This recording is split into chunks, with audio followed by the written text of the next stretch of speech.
Hola chicos, ¿cómo están? Espero que estén muy bien. Bueno, sean bienvenidos a un video más de mascotas. El día de hoy les voy a hablar de una mascota muy especial, como le son los perros. Te voy a decir 5 cosas o 5 curiosidades sobre ellos que siempre debes de saber. ¿Estás listo? Pon mucha atención. Número 1. ¿Sabías que todos los perros tienen la nariz única? Es decir, todas las narices de los perros son diferentes. Es como la huella digital de todos los seres humanos. Cada una es diferente. Así es de los perros. Número 2. ¿Sabías que los perros demuestran su amor a lengüetazos? Así es. Así que de vez en cuando, déjate querer un poco por estos perrunos. Número 3.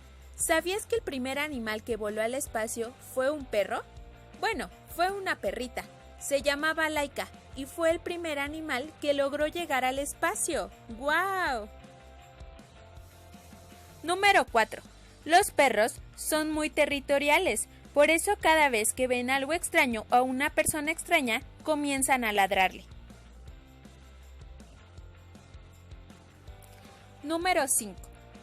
El perro es considerado como la mascota más fiel, como el mejor amigo del hombre, porque siempre están contigo y siempre te ponen atención. Así que si quieres tener una mascota, yo te recomiendo un perro.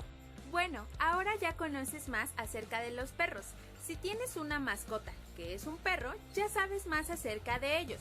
O si estás pensando seriamente en tener una mascota, ya sabes más acerca de ella.